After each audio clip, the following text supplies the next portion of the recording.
Associatif ou entreprise, comment choisir quand on a un projet à impact? Et plus fondamentalement, est-ce que c'est mal de faire payer ses clients quand on essaye de les aider, quand on essaye de faire du bien? C'est vraiment un sujet de fond que vous vous posez très très souvent, je trouve. Il y a une espèce de culpabilité permanente à vendre un produit ou un service, et surtout quand il s'agit de projets qui vont toucher à la santé mentale, comme c'est le cas aujourd'hui avec mon invité du jour sur cette leçon, qui est Alice. Et Alice a donc créé un très joli projet, pour l'instant associatif, qui s'appelle Bonheur. Vous pourrez aller le regarder sur les réseaux sociaux et également télécharger son application gratuite, justement. Et elle se pose donc cette question légitime de association versus entreprise rentable, ou en tout cas entreprise dans un modèle, on va dire, de génération de chiffre d'affaires et donc de profitabilité. Et c'est vrai que j'ai voulu discuter plus profondément, au-delà de la question juridique de l'associatif versus le statut d'entreprise avec Alice, de cette notion de la culpabilité de vendre quelque chose. Moi, c'est ce que je fais avec mes formations. J'essaye d'apporter beaucoup de valeur ajoutée, mais en même temps, je les vends parce que c'est ça qui me permet de rémunérer les personnes qui travaillent avec moi, de développer davantage mes produits et mes services, de les améliorer. Et donc, je voulais aller vraiment contre l'idée reçue qu'il est mal de faire payer quelque chose qui apporte de la valeur. Au contraire, je pense que c'est plutôt synonyme de succès et de qualité pour votre produit et pour votre service. Je serais curieuse d'avoir votre avis sur ce sujet, peut-être un petit peu polémique. Je m'excuse par ailleurs si jamais j'ai dit des bêtises lors de cette vidéo, parce que je ne connais pas très très bien le monde de l'associatif, donc excusez-moi par avance si jamais ma langue a ripé et que j'ai dit des âneries. Vous pourrez tout à fait me disputer sur les réseaux sociaux ou pourquoi pas sur YouTube, où je suis également présente. Et avant de passer à l'épisode du jour, surtout abonnez-vous, diffusez le podcast, partagez-le, c'est vraiment ça qui m'aide au quotidien à le faire vivre, à le faire se déployer, à le faire justement se développer. Je compte sur vous, c'est justement un peu mon projet associatif à moi aussi, donc n'hésitez pas à le faire. Je vous remercie vivement et je ne dis pas plus et laisse place à cette prochaine leçon.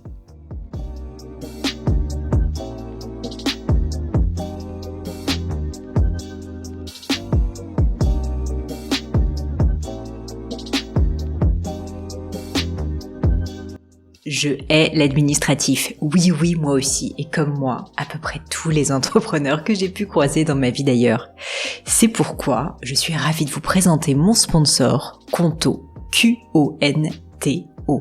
Avec Conto, fini les formalités à rallonge, vous lancez votre société, il s'occupe des formalités. Statut, publication de l'annonce légale, création de votre micro-entreprise ou SAS, tout ce qu'on déteste. En 2 temps, 3 mouvements, c'est fait. Et vous, pendant ce temps, vous pouvez vous concentrer sur ce qui compte vraiment. Quand j'ai créé Gemio, Conto n'existait pas. Et après avoir galéré des heures sur une plateforme soi-disant géniale qui buguait tout le temps dans tous les sens, vous savez de quoi je parle, j'ai dû aller déposer mon dossier en physique au greffe de Paris. Quelle perte de temps! Chers amis, ne faites pas comme moi à l'époque et profitez de leur offre tout spécialement pensée pour les entrepreneurs ou indépendants. Conto vous gère gratuitement votre création d'entreprise. Seuls les frais légaux restent à votre charge. Une fois votre entreprise créée, vous avez également 3 mois de compte pro offerts avec le code Pauline 2025. Hello Alice, enchantée. Bonjour Pauline, merci de me recevoir. Écoute, avec grand plaisir. Alors Alice, tu connais bien sûr la tradition de ces leçons. Je te laisse commencer par te présenter et puis ensuite me dire qu'est-ce qui t'amène avec moi aujourd'hui. Donc je m'appelle Alice Devel, je suis sophrologue et je suis la fondatrice de l'association Bonheur. On a aussi créé en fait une application. C'est une application qui est dédiée à la santé mentale des femmes, qui vient de ma propre histoire. J'ai eu des moments pas faciles et à ce moment-là, je savais pas trop à qui m'adresser et je savais pas non plus comment trouver les moyens de le faire, comment trouver l'argent ou comment trouver le temps. Et du coup, après un gros burn-out, j'ai décidé de me réorienter. J'étais dans le marketing et je suis devenue sophrologue. Et j'ai rencontré plein de femmes qui vivaient la même chose que moi. Et du coup, j'ai décidé de créer cette association. J'ai créé un groupement de thérapeutes, de sophro, naturo, tous ces métiers du bien-être un peu nouveaux qui sont un peu mal vus par certaines personnes. Où on propose des tarifs solidaires qui sont un peu plus faciles d'accès. J'ai créé une bourse qui permet de prendre en charge celles qui n'ont pas de mutuelle. Et donc là, la semaine dernière, on a lancé l'application, mais toujours sous le format associatif. Et d'accord, là c'est associatif. C'est ça. Et la question, c'est ça. Alors, je l'ai noté pour bien la formuler. Entreprise ou association, comment choisir la meilleure structure quand on veut créer un projet à impact?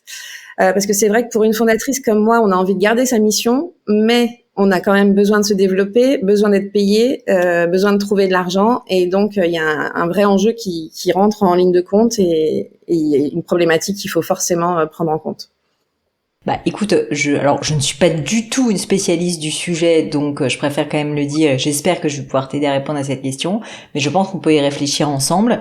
Il me semble, et je vais certainement me faire taper dessus, messieurs, dames, si jamais vous n'êtes pas d'accord, vous me le dites sur les commentaires YouTube ou vous m'envoyez un petit message sur Instagram, sur LinkedIn, mais il me semble que dans l'associatif, eh bien, il y a un sujet qui est que bien souvent, le chiffre d'affaires ne vient pas, on va dire, de la création, enfin d'un service rendu, bien souvent vient plutôt de dons. Donc en fait, on est moins dans une démarche effectivement commerciale où en fait tu vas tu vas pas donner, tu vas vendre un service ou un produit en échange de quoi un client a un besoin et va le payer. Dans le cadre de l'association, en fait, on est dans le don. En fait, l'association, en fait, elle va donner quelque chose de gratuitement, mais par contre, elle peut avoir soit des sponsors qui sont des entreprises qui vont financer l'association.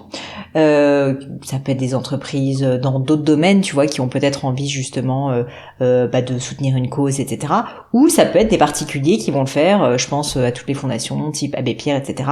Où tu vas avoir un peu les deux business models. Et donc tu as un peu du B2B, un peu du B2C, si je puis dire, dans les termes barbares, la manière dont on peut le gérer dans l'associatif. Mais du coup, c'est pas tout à fait la même chose. Et donc en fait, je te dis ça pourquoi ? Parce que je pense que la question fondamentalement qu'il faut que tu te poses, au-delà de la structure juridique, tu vois, alors une fois de plus, je connais pas très bien le sujet, donc il y a plein d'implications probablement fiscales, etc. Ça c'est une évidence. Mais ce que je veux dire, c'est que fondamentalement, moi je me poserais la question déjà de me dire, est-ce que j'ai envie de vendre un service ? Et du coup, avec toutes les implications d'un point de vue du client que ça veut dire que c'est un service auquel tu crois avec les personnes avec lesquelles tu travailles, et tu penses qu'en fait les gens qui en ont besoin, sont prêts à payer pour ce service. Alors vous pouvez le faire d'une manière qui soit, comme tu disais, assez solidaire, de telle sorte que ça soit peut-être pas trop cher. Enfin, vous pouvez être une entreprise qui n'a pas forcément le profit ultime, si tu veux, en ligne de mire, et qui est quand même dans le service, mais à un moment donné, comme tu le disais justement, il faut quand même payer les coûts de structure de l'équipe, etc. Ou est-ce que t'as plutôt pas envie que ça soit un service payant, parce que ta croyance, c'est que les personnes qui sont dans cette situation ne peuvent pas se le permettre, n'ont pas envie de se le permettre, quelle que soit la raison, auquel cas en fait c'est autre chose en effet, et tu vas plus aller aider des personnes qui ne paieront pas, mais qui et chercher d'autres gens si tu veux pour financer, parce qu'à un moment donné il faudra quand même financer cette histoire, quoi qu'il arrive, malgré tout. Ouais, donc déjà on peut peut-être essayer de répondre à cette première question. En fait là nous au départ ce qu'on a fait c'est qu'on allait chercher de l'argent avec des dons, avec des mécènes, etc. Donc on a trouvé de l'argent, après en sachant qu'en France c'est de plus en plus difficile. Là, en 2025, le mot de l'année, c'était santé mentale. Normalement, le gouvernement aurait dû nous suivre, mais finalement, les portes se ferment de plus en plus, donc on trouve de moins en moins de fonds accessibles. Donc, il se posait la question quand même de faire rentrer de l'argent quelque part, rien que pour faire vivre l'application, ou effectivement, encore une fois, pour nous rémunérer. Donc nous, ce qu'on a trouvé, c'est de faire payer les expertes. Donc les expertes, pour être présentes sur l'application, elles payent un petit truc par mois, qui leur permet, en fait, on a fait un label bonheur qui fait que, en fait, c'est des profils vérifiés. On vérifie les diplômes, on vérifie comment elles travaillent, etc. Donc au moins, ça permet que les filles qui viennent sur l'application, elles sont sûres du profil du pro qu'elles rencontrent. Et on a une intelligence artificielle qui permet de relier, grâce à un chat, les filles avec en gros les bonnes personnes, les bonnes clientes, les bonnes problématiques avec les bonnes expertes. Donc on a une vraie valeur ajoutée, et c'est pour ça que plus j'en parle, plus les gens me disent que quand même en fait il faudrait passer une partie, en fait il faudrait garder l'association avec le fonds pour les bourses et pouvoir avoir des mécènes et tout ça, et une petite partie en entreprise, mais il y a quand même ce truc fiscal qui est pas le même. Il y a aussi des problématiques qui sont autres quand tu crées une société. Un enjeu que j'avais pas réfléchi moi au départ avec mon idée de petite association qui. Et puis je te dis, toi aussi, enfin moi je prends un peu de hauteur, désolé, mais c'est entre guillemets mon job, c'est le son. Tu vois, fondamentalement, faut que tu te poses la question de toi, qu'est-ce que tu veux. C'est-à-dire que je dis pas qu'une association c'est forcément petit, c'est pas du tout le cas. Enfin la preuve, je t'ai cité la fondation, tu vois, de l'Abbé Pierre, des choses comme ça peut être des trucs assez énormes. Néanmoins, c'est quand même pas la même chose sans qu'il y ait une vocation forcément à ce que tu t'enrichisses. Et sincèrement, si on se le dit, je pense qu'il n'y a pas tant d'entrepreneurs que ça qui créent des boîtes avec comme unique ligne de mire de s'enrichir. Il y en a, mais en réalité, c'est pas le meilleur moyen de gagner rapidement de l'argent d'entreprendre. Ça peut venir, mais en général, ça prend pas mal de temps et c'est quand même assez long et compliqué. Donc j'ai envie de dire, c'est quoi toi qui t'anime? Est-ce que ce projet-là, en parallèle de ton projet personnel de sophrologie, c'est quelque chose qui t'anime tellement que t'as peut-être envie de pouvoir le porter plus loin? Et auquel cas, c'est vrai que le fait d'avoir une entreprise, l'avantage, c'est qu'en fait, dans une entreprise, il y a forcément un leader à un moment donné qui va donner du rythme, etc. L'un des enjeux quand même de l'associatif, c'est qu'en fait tout est un peu plus interdépendant si tu veux. Je sais pas quelle est la structure que vous avez en place actuellement, mais le rythme sera peut-être pas le même si tu veux que si jamais en fait ça devient une entreprise avec du chiffre d'affaires sonnant et trébuchant. Et comme tu le dis justement, rien ne t'empêche d'avoir un modèle hybride où t'as un petit peu des deux et t'as de l'associatif d'une part et d'autre part en fait l'application elle pourrait complètement être payante, soit pour les personnes, il faut réfléchir après au business model, mais ça peut être soit payant effectivement par les experts, soit par les clients, peut-être des entreprises aussi à terme, sincèrement, qui auraient envie, tu vois, d'un point de vue B2B, de donner cette application, enfin, de la donner en libre service à certains de leurs collaborateurs, ça peut être tout à fait une option envisagée.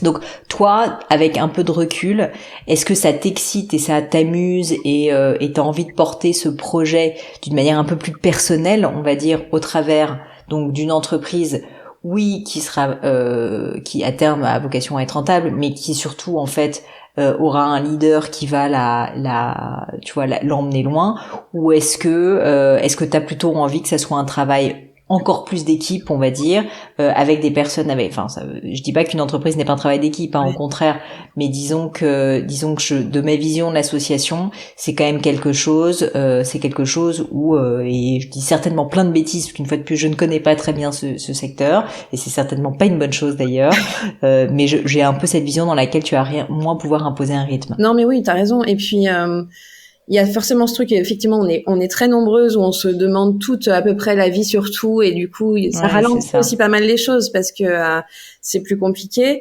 Et effectivement, je me suis questionnée et moi, aujourd'hui, c'est un truc qui m'anime. Le matin, je me lève pour bonheur, quoi. J'ai envie de faire que ça et j'ai envie de créer. Presque plus que finalement ton activité de sophrologie. Oui, parce qu'en fait, ce que j'ai fait en devenant sophrologue, j'ai l'impression de le faire à grande échelle avec ce que je fais aujourd'hui et d'avoir un réel impact. Donc, Bon, après, tu vois, comme on le disait précédemment, rien ne vous empêche de garder la structure associative pour une partie de l'activité et que alors il faut que tu te mettes d'accord avec tout le monde, mais peut-être qu'il y a certaines, que tu peux t'associer, vous pouvez tout à fait créer une structure avec des personnes qui sont associées dans un cadre, tu vois, d'une entreprise à but lucratif, mais c'est pas parce qu'elle est à but lucratif qu'elle ne fait pas du bien à des gens en fait. Tu vois, souvent les gens sont un peu en mode ah là là, c'est pas bien de gagner de l'argent. Bah non, en fait, ça veut dire que le service est tellement bon que les gens sont prêts à payer aussi quand même. Donc faut quand même pas perdre de vue. C'est un vrai problème. C'est vrai que c'est la question que je me suis posée parce que notre image elle repose tellement sur l'associatif que je me suis dit si on commence à créer un truc.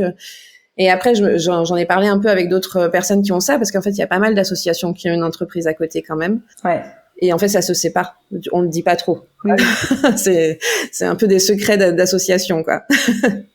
Non, mais ça m'étonne pas énormément. Ça m'étonne pas énormément. Je pense que l'associatif, elle peut une fois de plus avoir une vraie vocation sur certains sujets qui nécessitent notamment que les clients, quand ils ne peuvent pas se payer un service ou un produit, que l'association soit dans le don. Donc typiquement pour tout ce qui est développement dans les pays émergents, etc. Bien sûr.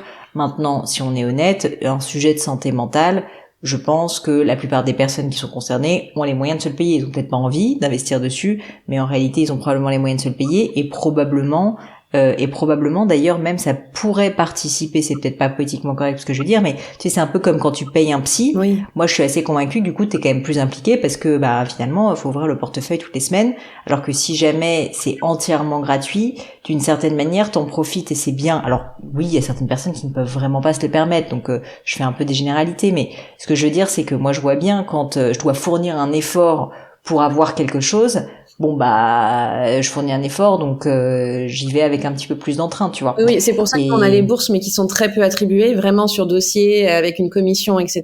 C'est ça. Mais par contre, baisser le prix, c'est quand même vraiment important parce que les chiffres sont là. Et il y a 40% des femmes qui ne vont pas se faire aider parce qu'elles n'ont pas le budget, parce que ça peut être... Non, ça c'est sûr. Avoir un prix très attractif à l'entrée, enfin qui permette de casser la barrière mentale, et puis pas que mentale, financière, de ce genre de choses, ça complètement. Mais peut-être quand même avoir un petit incentive, tu vois. La barrière mentale, c'est important d'en parler aussi parce que c'est vrai qu'il y a plein de femmes en fait qui se disent qu'il vaut mieux mettre l'argent pour les enfants, pour leur conjoint, plutôt que de se mettre pour elles. Donc, tu sais, moi c'est un sujet sur lequel je me bats pas mal. Enfin, je me bats, c'est fort de le dire comme ça, mais en tout cas, je n'ai pas d'association, mais j'en parle régulièrement sur mes réseaux sociaux, LinkedIn, Instagram, et puis ici sur la chaîne YouTube ou sur le podcast. Je pense sincèrement que prendre soin de soi, c'est pour moi l'image, tu sais, dans l'avion de la maman avec son enfant, mais d'ailleurs ça peut complètement être un homme parce qu'on parle beaucoup de femmes, mais très honnêtement je pense que c'est aussi le cas quand même de pas mal d'hommes qui en réalité vont d'abord faire passer tout le monde avant eux, leur travail, leurs enfants, leur famille, leur femme, leur enfant, leur mari, enfin tout ce que tu veux, et puis en dernier se servir. En fait non, quand tu regardes la petite publicité dans l'avion, c'est pas une publicité d'ailleurs, on te dit tu mets le masque sur toi-même et quand t'es bien, là tu t'occupes des autres. C'est un peu le principe de base si tu veux. Et je pense que commencer à essayer de vouloir aider les autres quand on n'est pas bien, c'est pas toujours la même chose. Donc bref, tout ça pour dire que je suis complètement d'accord avec ce constat et que d'ailleurs ravi si je peux vous soutenir.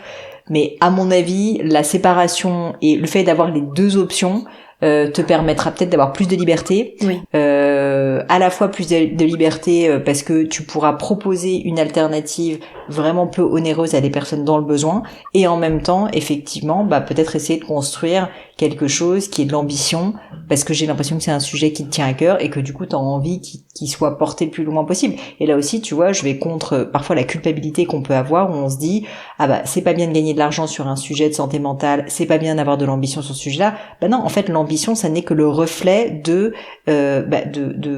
fait que t'es extrêmement motivé parce que c'est une mission à laquelle tu crois et qui est la tienne. Et donc au contraire, je trouve ça très sain d'avoir de l'ambition là-dessus et que t'as envie d'aider un maximum d'hommes et de femmes sur ce sujet.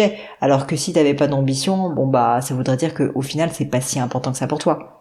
Ouais, mais c'est marrant que t'en parles parce que moi, quand je suis devenue sophrologue, j'avais du mal à faire payer les femmes qui avaient du mal, qui avaient pas beaucoup d'argent et tout, parce que je me disais, en fait, tu peux pas leur demander de l'argent alors qu'elles sont déjà en difficulté, que ça va être dur. Et pendant très longtemps, j'ai eu cette problématique. C'est aussi pour ça que j'ai voulu créer cette plateforme aujourd'hui où j'accompagne les expertes et les thérapeutes à se faire connaître, parce que c'est une problématique quand même très répandue dans ce milieu du bien-être.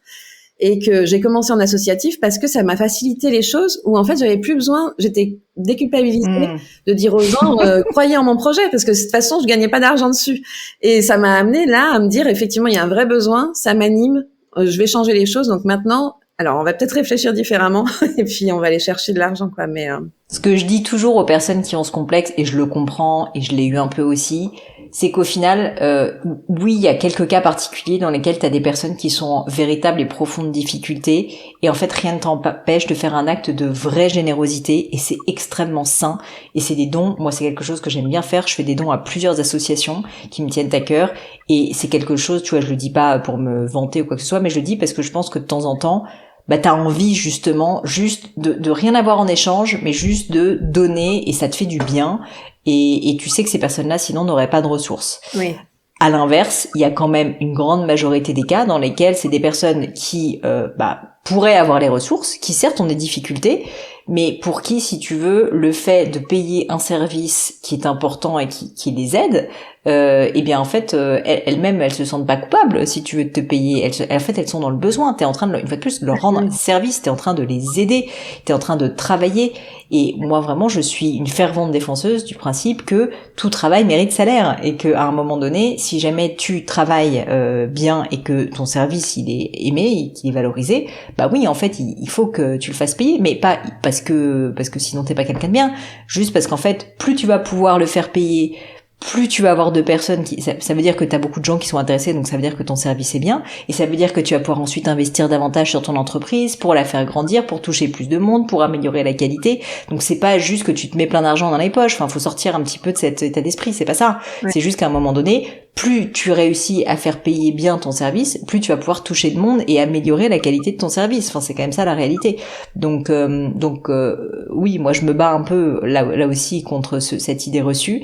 Et je pense qu'elle touche beaucoup de monde, surtout dans des métiers comme le tien, qui sont des métiers liés à la santé mentale, liés au bien-être mental, enfin tu vois, des problèmes profonds psychologiques, parce qu'on se dit non, je devrais pas. Peut-être parce qu'en France, en fait, comme la santé est quand même globalement gratuite, on est un peu dans cet état d'esprit, mais en fait, il faut quand même se rendre compte que on est l'un des rares pays à proposer ça, et c'est pas politiquement correct ce que je vais dire, mais bon, avec quand même des conséquences sur l'état financier du pays qui sont pas extraordinaires. Alors une fois de plus, je remets pas en cause le fait que c'est pas bien pour certaines personnes, mais bon, il faut quand même remettre les choses à leur place. Oui. Non, mais après, le fait que je vienne du marketing doit jouer aussi, hein. C'est-à-dire que j'ai tellement vendu de choses à n'importe qui jusqu'à ce que je change, ça fait que après, t'as l'impression de... Mais peut-être qu'à l'époque, tu vendais des choses auxquelles tu croyais pas. Oui, mais c'est ça. Et ça, c'est très différent. Et c'est ça que les gens confondent. C'est que oui, vendre un truc bullshit auquel tu crois pas, bah oui, en fait, c'est ça, bien sûr, et c'est peut-être pour ça, d'ailleurs, je me permets de te dire, peut-être que t'as fait en partie un burn-out, aussi, pas uniquement parce que tu travaillais beaucoup, et certainement il y avait plein de contextes explicatifs, mais moi je crois profondément que le burn-out, il est lié aussi à une perte de sens, dans ce on croit, et que si jamais t'as l'impression de bosser comme un chien sur un truc que tu trouves un peu nul, bah en fait t'as pas envie de te lever le matin, et c'est horrible en fait, sincèrement c'est horrible. Ouais. Donc là c'est très différent, parce que je pense que si t'y crois profondément, et ça a vraiment l'air d'être le cas, en fait tu devrais presque avoir une fierté à l'idée que des gens aient envie de prendre ton service en le payant, parce que ça veut dire que tu fais un sacrément bon boulot et que ce que tu proposes c'est tellement bien que les gens ils ont envie de payer. Moi c'est ce que je me dis, tu sais, quand je vends mes formations, en fait je me dis oui, je pourrais tout offrir gratuitement, et déjà j'offre pas mal de contenu gratuitement, mais je me dis au final ce qui fait que tu vois, je suis fière quand même avec cette entreprise d'Emian, c'est que j'ai plein de personnes, des milliers et des milliers de personnes qui ont envie et qui sont enthousiastes à l'idée de payer pour des formations, parce qu'ils savent qu'ils vont en avoir pour leur argent, parce qu'ils savent qu'ils vont apprendre quelque chose, ils savent qu'ils vont gagner du temps. Et ça, en fait, ça me fait hyper plaisir. Oui. Ça me fait presque plus plaisir que si je le donnais gratuitement, honnêtement. Ouais, je comprends. Et d'ailleurs, moi, les expertes, au départ, je pensais leur mettre l'application gratuitement, enfin, leur donner accès gratuitement. Et j'ai changé il y a pas longtemps, parce qu'effectivement, je me suis rendu compte de la vraie valeur ajoutée et de tout ce que j'avais pas vu de l'autre côté, parce que moi, je pensais qu'utilisatrice, et pour le coup, je veux vraiment que l'application reste gratuite du côté utilisatrice. Ouais. Et du coup, après, effectivement, pour moi, ça a été bien plus simple de leur dire que ça devenait payant, parce que j'y croyais tellement et je voyais tellement ce vers quoi on allait et le nombre d'utilisatrices qu'il y aurait et ce que ça allait leur ouvrir, qu'après, effectivement, t'as une motivation qui te permet de faire des choses que t'aurais jamais fait. Et je suis sûre, enfin, ça, tu me diras, mais à mon avis, il y en a plein, enfin, la plupart ont accepté, certainement, de payer. Ouais. Bah, tu vois, parce qu'en fait, elles y voient tellement de valeur ajoutée. En fait, le fait de payer, ça n'est que le reflet de la valeur ajoutée. Si t'avais proposé un service de merde, bah, j'ai envie de te dire, elles t'auraient tous dit, désolé, merci, au revoir Alice. Ouais. La chance que t'as, enfin c'est pas de la chance, c'est du mérite d'ailleurs, j'ai dit la chance, c'est pas vrai, tu as le mérite d'avoir créé avec les personnes qui t'entourent un produit ou un service qui est tellement qualitatif que les gens ont envie de le payer. Mais c'est formidable, au contraire, c'est pas profites-en, c'est pas le bon terme, mais ce que je veux dire, c'est au contraire, ça veut dire que c'est une excellente étape, et ça veut dire que je pense qu'il y a encore énormément de choses à développer, que vous en êtes qu'au début, oui. Et donc j'ai envie de te dire, je comprends, et c'est tout à ton honneur que tu as envie de garder une partie associative, parce qu'il y a certainement des personnes qui vraiment n'ont pas les moyens, et que t'as envie d'être leur aide de la manière que je fais des dons de temps en temps. Et ben en fait, c'est ta manière, si tu veux, de vraiment être dans la générosité, et je trouve ça extrêmement positif et à ton honneur.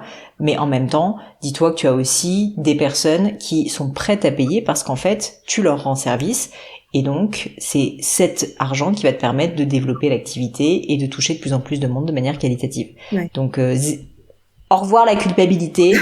Ok. Bye bye.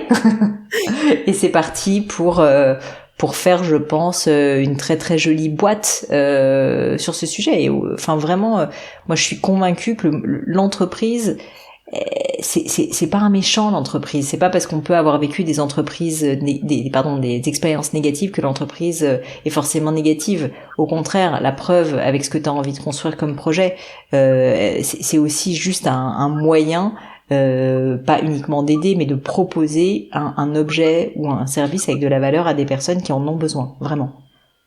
Ok. Très bien. Bon, bah, il n'y a plus qu'à. Bon, bah, je te sens extrêmement enthousiaste. Non, c'est que du coup, double travail. Parce que là, bah oui, un peu double travail. Mais tu peux peut-être répartir les rôles avec les personnes avec lesquelles tu travailles. Non, mais c'est clair. Et puis, de toute façon, je pense que je vais m'associer. Je le ferai pas toute seule. Parce que pour le coup, il faudra quelqu'un dans le dev ou un truc comme ça pour que l'application, elle soit plus performante, etc. Parce qu'il y a ça aussi. C'est qu'après, tu peux faire des choses plus grosses. Bien sûr. Donc, c'est encore plus cool. Mais, ok. Merci. Bah après, réfléchis-y un petit peu après cet appel. Prends du recul, parle-en aussi aux personnes concernées. Oui, bien sûr. Mais si jamais tu as vraiment envie de donner encore plus d'ambition au projet et de le porter encore plus loin et d'être un peu plus libre aussi peut-être, parce que finalement tu auras peut-être moins de contraintes aussi que sur l'associatif pur, eh bien fais-le, mais garde l'associatif qui est merveilleux pour une partie du projet. Oui, ça c'est sûr. Ça je vais le garder, c'est certain. Après avoir quel statut, parce qu'en fait il y a beaucoup d'entreprises à mission et de statuts d'entreprise qui existent maintenant où on peut garder cette partie associative aussi. Donc c'est ça. Faut se renseigner, mais voilà, pour tes auditeurs je le dis aussi. Aujourd'hui il y a plein de moyens de faire des choses belles dans l'entreprise aussi. Ça je le savais pas et quand on se renseigne c'est vraiment intéressant. Ouais, totalement. Mais une fois de plus, je suis désolée de dire, et ça j'ai vraiment envie il faut arrêter de dire qu'une entreprise ne peut pas faire des choses. Oui, même une pauvre SAS, je suis désolée Alice, moi j'estime qu'avec Gemio, quand on a des personnes, ou avec Demian, quand on jette des personnes qui me prennent ma formation sur la stratégie de vie et qui me disent qu'ils ont complètement changé de vie parce qu'ils ont eu un déclic en faisant ma formation, et ben en fait c'est beau. Donc en fait oui, bien sûr il y a des entreprises qui ne sont pas belles, mais il y en a beaucoup et je pense que c'est même la majorité en réalité qui essayent de se donner du mal et qui galèrent tous les jours et qui en fait font ça aussi parce qu'ils ont vocation, si tu veux, à aider des gens, bien sûr contre une rémunération, mais parce qu'à un moment donné sinon en fait ça marche pas tout seul quoi. Il faut arrêter de penser que l'argent il pousse sur des arbres. C'est sûr. Désolée pour ce petit coup de gueule, mais... Non, mais en plus, c'est pas ce que je voulais dire. T'as bien fait de remettre l'église au milieu du village, mais désolée pour l'expression très vieillotte. Non, c'était plus dans le sens où si on veut faire sa part, parce qu'il y a cette partie-là aussi où en fait on a envie de faire du beau et moi, je m'étais toujours dit que moi, il y a beaucoup d'associations. En fait, pour la petite histoire, je me suis retrouvée mère isolée avec 3 enfants en précarité, etc. À l'époque, il y a des associations qui m'ont aidée. Je m'étais toujours dit que quand j'arriverais à m'en sortir, j'avais envie de faire ma part aussi. Mais t'as raison, c'est génial. Et un peu rendre aussi les choses. Non, mais c'est trop bien. Voilà. Bon, alors est-ce qu'on peut déjà aller faire un tour sur le site ou l'application de l'association ? Bien sûr. Alors disponible sur tous les stores. C'est Bonheur, mais B-O-N-H-E-R. Il n'y a pas de U. Et voilà, c'est gratuit, comme je l'ai dit. Et donc, on peut nous suivre aussi sur les réseaux, Instagram ou Bonheur, et nous faire un petit message, ça serait avec grand plaisir. Eh ben, messieurs, dames, n'hésitez pas à soutenir Alice dans sa démarche, qui est une jolie démarche. Si jamais, en plus, vous pensez que vous pourriez en bénéficier, il faut pas hésiter. Donc, si jamais vous vous sentez peut-être un peu moins bien actuellement dans votre vie professionnelle, personnelle, si les sujets de santé mentale vous parlent, Bonheur, du coup, je dis. Bonheur. Merci Alice pour ton temps. Et puis, je te souhaite évidemment tous les succès que tu mérites. Merci beaucoup.